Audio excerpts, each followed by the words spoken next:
rapper Berner, who has been sued again. This is one of our most This is watched is this a new one or is this the a one that? couple weeks ago. Okay, okay, okay. This is the third time he's been sued this year, I believe, over his brand's cookie. Similar thing we talked about before, where Eric is one of his most heated backlashes, along with what's his name, Richie the Clown. Is I'm that his glad I name? don't check in on those comments because I'd probably get Yeah. triggered. Um, but people saying Eric doesn't know what he's talking about. A few people agree with him. Some people that don't like Berner, but he owns, he's a rapper who owns this weed brand that's very popular, one of the biggest in the Western Hemisphere. And he's being sued. They're saying that they took, um, lined their pockets is the quotes they use. I guess this is a legal matter. So again, we can talk in legal terms here. At the expense of the business, they lined their pockets. Now, Eric said that he believes that a lot of this is fronting for illegal operations, but let's just read a bit of this and Well, then we'll both have a little segment on it.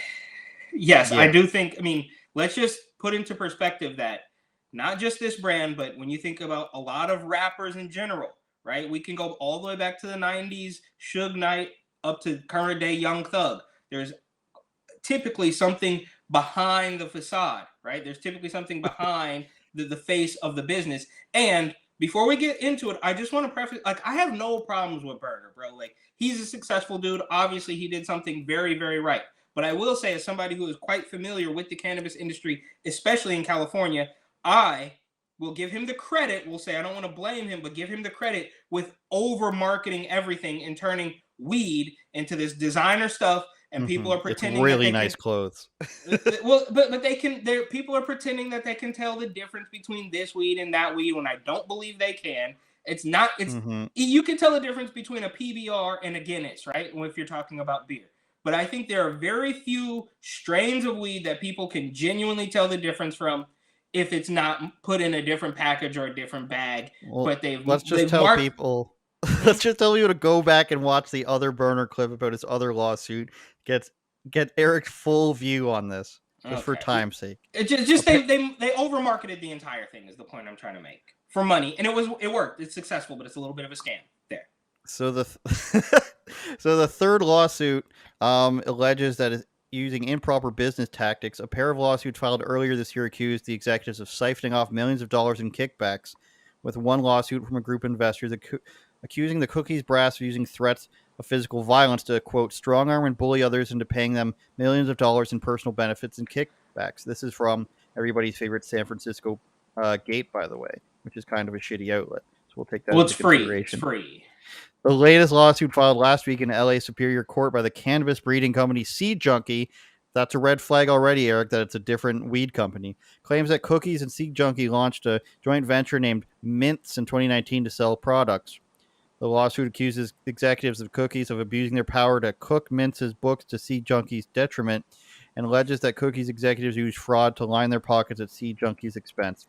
Berner, whose real name, they're dead naming him, Gilbert Milam Jr. I'm pretending Yeah. he's French. Executives stole cannabis strains and that they provided false and fraudulent financial data. So this is the third lawsuit, Eric. And when this sort of stuff starts happening and people are piling on, I can't help but think that, it's not exactly on the level. And what I mean by that is when you get one person saying the executives are lining the pockets, and then you get a second person saying it, and then you get a third person saying, hey, he also touched me on an airplane or in an elevator or in a change room in a bookstore in Manhattan. It starts to lose credibility. If this was a problem in 2019, then why didn't you guys come up with this before? They're strong arming people to line their pockets. I'd be willing to believe that they stole your branded seeds or whatever it was. But am I willing to believe that you waited 4 years on your own to start suing somebody, and it wasn't because other executives and other people suing them said, "Hey, let's pile on"? That's where you lose me, Eric. Just like Trump and this woman in this place in New York City during a book signing where he allegedly did stuff to her in a change room. Berner says it was completely false, which we covered in a different video. And he said basically before that they've been trying to kick him out. They think the brand will be better without him. He of course denies that. Um, who is it said? Yeah, Berner said, dude's been crying like a little B word on Instagram, throwing subliminals. You failed, bro. You failed. See, Junkie did not pop. So Berner's saying that it's just your failed company. And, 4 years later, that's what it is. I'm still going to be on Team Berner here, Eric. Do you have any other perspective that you want to throw at me? Get a little bit more hate comment. Fuel the algorithm. Yeah, I would love to. I would love for you to go back up to the top of the article very quickly. Can you go back up to the Okay. top? To which part? Like the first paragraph. Okay. This one? Let's see. The lawsuit accuses Cookies executives. Oh, now. This one or the Okay, other one? here. Let's leave it here. With one lawsuit from a group of investors accusing Cookies Brass of using threats of physical violence to strong arm and bully others into paying them millions of dollars in personal benefits and kickbacks. Okay. Are we putting it past a drug dealer, right? Let's call it what it is, right? You can say, oh, it's medicine, whatever. I mean, you're a dope dealer. It's fine, right? You can make it legal in California because they want to turn everybody into zombies who smoke weed all day, every day. I've seen it, right? So you can still be sort of docile, right? You're not going to be bad down enough to sleep on the street like you're doing, self-vaccinating under the Bay Bridge. But they want people smoking this stuff all day, so they will not stand up to crooked, corrupt politicians like London Breed and Gavin Newsom and Scott Wiener and all that stuff. So the idea that Cookies Brass was threatening people, is that really beyond the pale? Do you really think for one split second a dope dealer and his boys are beyond strong arming a competitor in California? Give me a break, bro. Of course that very likely could have happened. And it was 4 years ago. There's no way that somebody waiting 4 years through Rona, the scariest time of our entire lives, when they probably couldn't even get to a lawyer because everybody was scared to breathe the air outside their front door, is even comparable to some woman who wants to bring up charges against Trump or Brett Kavanaugh 30 years after the fact because they're running for political office. So I would venture to say that there could have been a number of reasons why a few years, maybe they tried to work, we don't know all the details, maybe they tried to work something out. Maybe they were building a case. Who knows what happened in that 4 years? And I don't have that. I'm definitely not on Team C Junkie or whatever. I'm not going to go to bat for them, but I'm also not going to put it beyond Berner and his cronies to strong arm people. Give me a break, bro. Like, we're talking about a pot smoking rapper. Do we think for one split second that it's beyond him to step outside the lines a little bit? Give me a break. It's all quite possible. I am not going to sit here and say he did it.